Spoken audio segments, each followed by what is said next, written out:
এইমাত্র সারা দেশের লক্ষ লক্ষ সরকারি কর্মকর্তা এবং কর্মচারীদের জন্য এক অভূতপূর্ব এবং যুগান্তকারী সুখবর নিয়ে প্রজ্ঞাপন জারি করা হয়েছে। প্রিয় সরকারি চাকরিজীবী ভাই ও বোনেরা, আজকের সকালের আপডেট নিউজে আপনাদের স্বাগতম। যারা আমাদের চ্যানেলে নতুন তারা এখনই চ্যানেলটি সাবস্ক্রাইব করুন, আর হ্যাঁ, অবশ্যই কমেন্ট করে জানাবেন আপনারা কে কোন জেলা থেকে আমাদের ভিডিওটি দেখছেন। তবে চলুন কথা না বাড়িয়ে আজকের সর্বশেষ সংবাদটি জেনে নিন। দীর্ঘদিনের জল্পনা কল্পনা, প্রতীক্ষা এবং নানা মহলের আলোচনার অবসান ঘটিয়ে অবশেষে পূর্ণাঙ্গ তালিকা ও 10% পেনশন বৃদ্ধিসহ নবম পে স্কেল সচিবালয়ের এক অত্যন্ত জরুরি এবং উচ্চ পর্যায়ের মিটিংয়ে চূড়ান্ত অনুমোদন লাভ করেছে। এই ঘোষণার সাথে সাথেই সারা দেশের সরকারি দফতরগুলোতে এক উৎসবমুখর পরিবেশের সৃষ্টি হয়েছে। সাম্প্রতিক রাজনৈতিক প্রেক্ষাপট এবং রাষ্ট্রীয় কাঠামোর প্রশাসনিক সংস্কারের যে ব্যাপক আলোচনা চলছিল, তার একটি সফল বাস্তবায়ন হিসেবেই এই নবম পে স্কেল কার্যকর করা হল। বিএনপির ভারপ্রাপ্ত চেয়ারম্যান তারেক রহমান আজকের এক বিশেষ এবং তাৎপর্যপূর্ণ বার্তার মাধ্যমে সরকারি কর্মকর্তা ও কর্মচারীদের দীর্ঘদিনের যৌক্তিক দাবি পূরণের এই অত্যন্ত ইতিবাচক ইঙ্গিত দিয়েছেন। তার এই বিশেষ বার্তায় দেশের সাধারণ মানুষের জীবনযাত্রার ক্রমবর্ধমান ব্যয় এবং নিত্য প্রয়োজনীয় দ্রব্যের ঊর্ধ্বগতির সাথে সামঞ্জস্য রেখে একটি সম্পূর্ণ নতুন এবং যুগোপযোগী বেতন কাঠামো প্রণয়নের দৃঢ় অঙ্গীকার সুস্পষ্টভাবে প্রতিফলিত হয়েছে। তারেক রহমানের প্রত্যক্ষ নির্দেশনায় গঠিত পে কমিশন সরকারি চাকরিজীবীদের সকল প্রকার সুযোগ সুবিধা অত্যন্ত সূক্ষ্মভাবে এবং পূর্ণাঙ্গ রূপে বিবেচনা করার জন্য যে নির্লস কাজ শুরু করেছিল, আজ তারই চূড়ান্ত ফসল এই প্রজ্ঞাপন।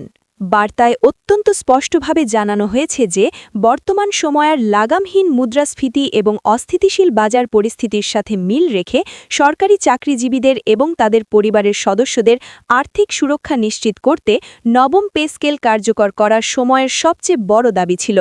এর মাধ্যমে বিশেষ করে নিম্ন ও মধ্যম আয়ের কর্মচারীদের জীবনযাত্রার মান উন্নয়নকে সরকার সর্বোচ্চ অগ্রাধিকার দিচ্ছে। উক্ত প্রজ্ঞাপনে পে কমিশনের পক্ষ থেকে একটি বিশেষ এবং কড়া বার্তা প্রদান করা হয়েছে। এই বার্তায় অতীতের সকল পে স্কেলের বেতন বৈষম্য স্থায়ীভাবে দূর করার উপর সবচেয়ে বেশি জোর দেওয়া হয়েছে।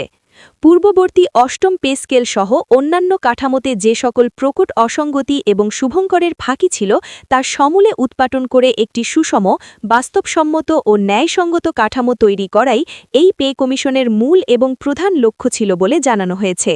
তারেক রহমান তার দ্ব্যর্থহীন এবং স্পষ্ট বার্তায় বলেছেন যে রাষ্ট্রীয় প্রশাসনের সার্বিক গতিশীলতা এবং কাজের দক্ষতা বাড়াতে হলে প্রজাতন্ত্রের কর্মচারীদের সচ্ছলতা এবং মানসিক শান্তি নিশ্চিত করা অনিবার্য। পেটে ক্ষুধা রেখে বা পরিবারের মৌলিক চাহিদা অপূর্ণ রেখে কখনোই দুর্নীতিমুক্ত এবং জনবান্ধব প্রশাসন গড়ে তোলা সম্ভব নয়।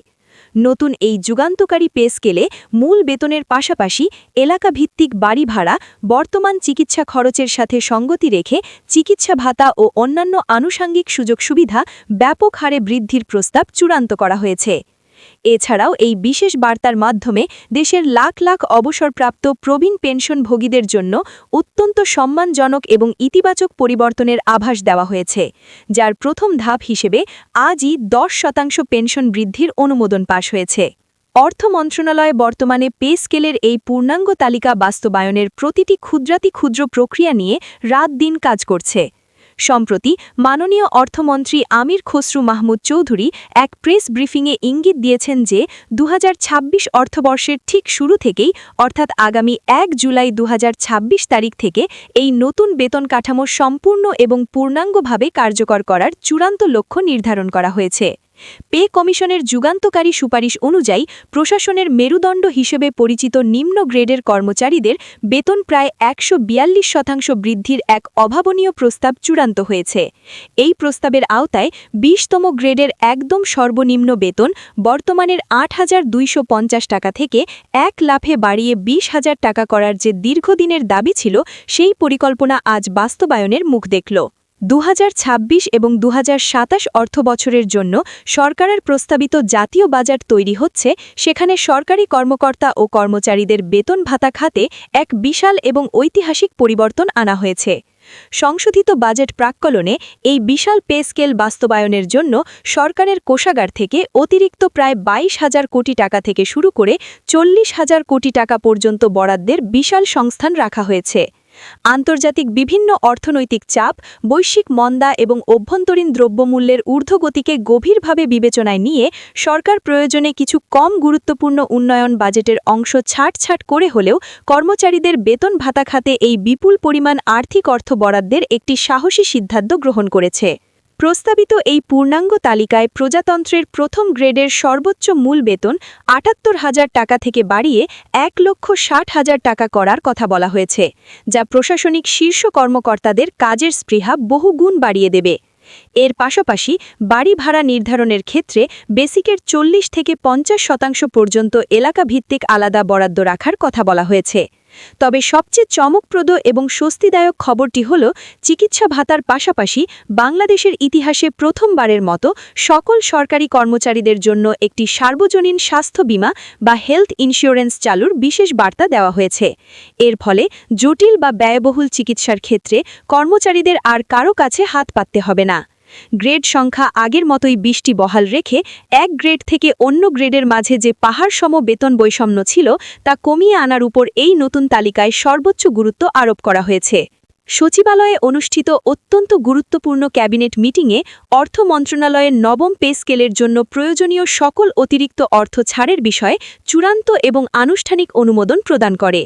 সংশোধিত ২০২৬ অর্থবছরের বাজেটে সরকারি বেতন ভাতা খাতে যে বিশেষ থোক বরাদ্দ রাখা হয়েছে তা দেশের বর্তমান ভয়াবহ মুদ্রাস্ফীতির কারণে মারাত্মকভাবে ক্ষতিগ্রস্ত লাখ লাখ চাকরিজীবীদের মনে এক বিশাল স্বস্তির সুবাতাস বয়ে আনবে।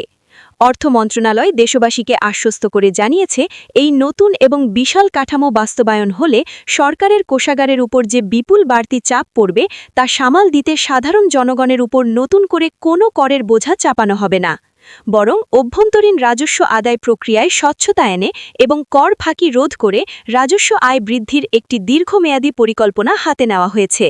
আজকের এই ঐতিহাসিক বৈঠকে মাননীয় শিক্ষামন্ত্রী একটি অত্যন্ত সময়োপযোগী এবং গুরুত্বপূর্ণ প্রস্তাব উপস্থাপন করেন, যেখানে তিনি শুধুমাত্র সরকারি কর্মচারীদের জন্যই নয় বরং দেশের শিক্ষা ব্যবস্থার মূল কারিগর শিক্ষকদের জন্য আনুপাতিক হারে বেতন বৃদ্ধির জোরালো এবং আবেগপূর্ণ সুপারিশ করেন।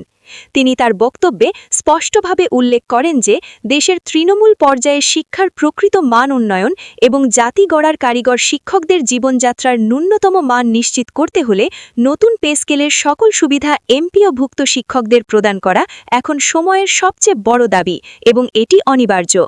শিক্ষামন্ত্রীর এই সুচিন্তিত সুপারিশের ফলে সারা দেশের কয়েক লক্ষ নিবেদিত প্রাণ শিক্ষক ও কর্মচারী নতুন এই বর্ধিত বেতন কাঠামোর আওতায় আসার এক প্রবল এবং উজ্জ্বল সম্ভাবনা তৈরি হয়েছে।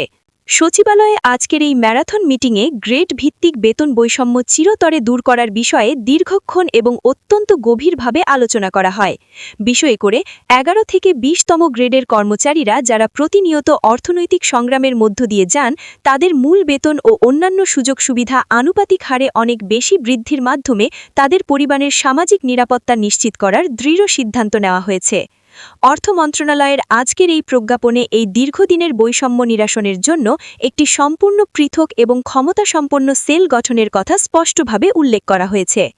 এই বিশেষ সেলটি প্রতি বছর নিয়মিতভাবে দেশের বাজার পরিস্থিতি, দ্রব্যমূল্য এবং মুদ্রাস্ফীতির হার অত্যন্ত নিবিড়ভাবে পর্যবেক্ষণ করবে এবং সেই অনুযায়ী স্বয়ংক্রিয়ভাবে বেতন সমন্বয়ের কাজ করবে, যাতে ভবিষ্যতে আর কখনোই সরকারি কর্মচারীদের কোনো নতুন পে স্কেলের জন্য বছরের পর বছর রাস্তায় নেমে আন্দোলন করতে না হয়।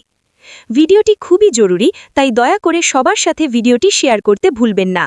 আর নতুন ভিডিও আপডেট পেতে এখনই চ্যানেলটি সাবস্ক্রাইব করুন।